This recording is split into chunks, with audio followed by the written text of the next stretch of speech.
Hello guys, welcome back to another quick video with Homes with Heena. Today I'm going to be talking about beachfront condos and what to consider when you're thinking of purchasing one. Could be for your personal use as a second home, or could be also for an investment property, or could be a combo of both. So here we go. I think the number one thing to consider is location, location, location. As you can see, the reason we chose this condo or any other condos that were on the website, obviously we love the view of this condo, and so the access to the beach. So this one, we can literally walk our way to the beach under 5 minutes. We are on the beach. So location is very important when you're thinking of purchasing a condo. And the number two part to that would be to make sure that there's a potential of growth in the value of that condo. So whenever you have a condo that is facing such a beautiful view, could be a beach, could be a golf course, could be anything, any beautiful view, additional view would always bring in additional money. And so that's important. Other part important, other than location, would be amenities that the condos offer.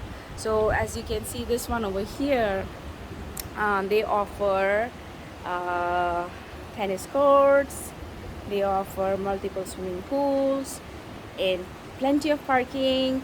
They have a nice open space on the first floor to just kind of sit down and relax and kind of enjoy the breeze that comes through. So it's a really nice place, and so that would be number one. Number two would be your budget. So plan in your budget and stick to it. That's very important. You do not swerve from it. You do not go change your mind and mid process. You plan your budget, and when you're planning your budget, you make sure that you have included the purchase price, you have included the maintenance fees or cost, the any HOA fees that it might have, property taxes. You want to make sure that you have calculated all these in advance to make sure your monthlies is something that you can work with, something that you can manage. Number three would be rental potential. So if you're investing this property for short-term rentals like Airbnb and VRBO, you want to make sure that this place is hopping and that people are wanting to come here and use them. So if you go on the Airbnb VRBO website, just quickly glance through the nearby units and see how busy are they, how occupied are they easily bookable, are they mostly vacant. Is that a good sign? I don't think so, because that means that people are not making their way here. So maybe that's a good sign for you to look at a different condo where it's a little bit more popular, and when you're not looking at a very linear way, right? In this, you have to look in a radial, so you have to look at multiple things at the same time and kind of find that sweet spot for your investment. The number fourth would be your condo association rules, and that's important because if you're purchasing this condo as for a short-term rental investment, and if the condo rules does not allow you that because they are maxed out on how many units they can have as for short-term rentals, then that's a bummer because you are making in this investment but you're not getting any returns on it the way you had planned. So it's very important to make sure that you find that out, and that's where your realtor actually comes in, because they will find out, they'll make those calls, they'll get those certificates out for you to make sure that you're safe in that zone, and that you can go ahead and purchase. Number fifth would be insurance. So as most places, insurance rates have gone up like crazy, like, so you know what it means to paying insurance on a beachfront, because there's so much more going on here.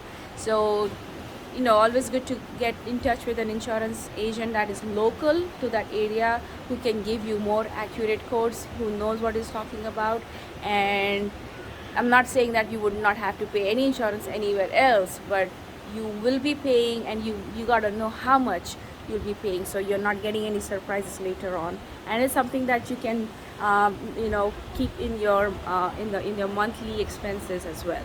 So number 5 was insurance. Number 6 is property inspection, and that happens during the buying process. So when you first put an offer and you get accepted, then that's when your realtor would basically make sure that you get an inspection done, that you get a good inspector to come by and actually physically look at the property in and out and make sure that you're buying a good property.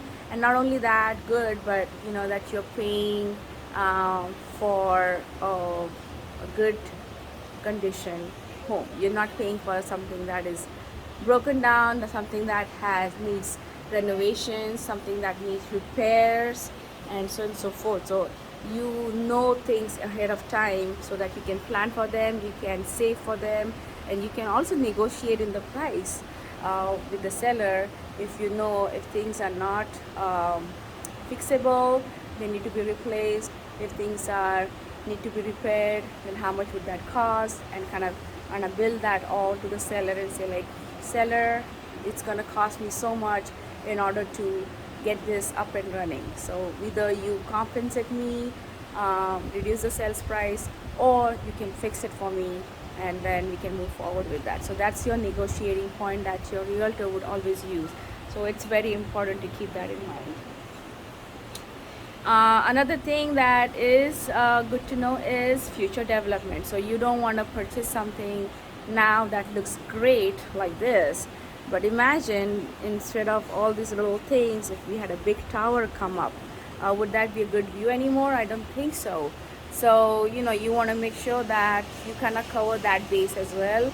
The way to do that is go to the county appraisal district and kind of just look up the maps and see who owns the land, and if it's a vacant land, who owns it and what is the purpose, what are they saving it for, what are they planning to do, what kind of development are they trying to do over there, and how would that affect your investment today. The next would be property management. So this is very important, because if you are not going to be living in the same place, or you just don't like the hassle of taking care of another property, just hire a property management company. They will come in and take care of everything from repairs to collecting the rent and everything in between. So it is, they charge you a little bit, but you're paying for the convenience and to avoid any late night calls of repairs or needs met. So it's always good to kind of like locate one and see how much they are charging you, because when you are on a beachfront like this, you don't have a whole lot of options. You have to work with whatever is here in the local area. So if that is something that you can work with, great. Number 9 would be kind of define the use of this place. Are you buying this for your personal use? Are you buying this for investment only, or are you planning to do a little bit of both? And how would that affect your buying? How would that decision affect? Because when you're buying, as I said earlier, your condo has to make sure that the condo association is okay with you turning into a short-term rental. Yeah, because there are some rules associated with that, and your realtor would guide you in that area. But this is something to keep in mind. And the last but not the least is legal assistance. In case things go south, in case things don't go in your way, you might have to need a legal real estate attorney to kind of make sure that they fight in your best interest. And but I hope not that happens to you. I don't really love that happening to anyone. I only wish that we all can work things together, and if we are honest people, I think that we wouldn't need real estate attorneys as much. But things happen, and so you have that, but to keep that cost in mind when you are trying to purchase. So here's your 10 things to consider under 10 minutes. I did cover a lot. If you have any more questions, do let me know in the comments. Bye bye.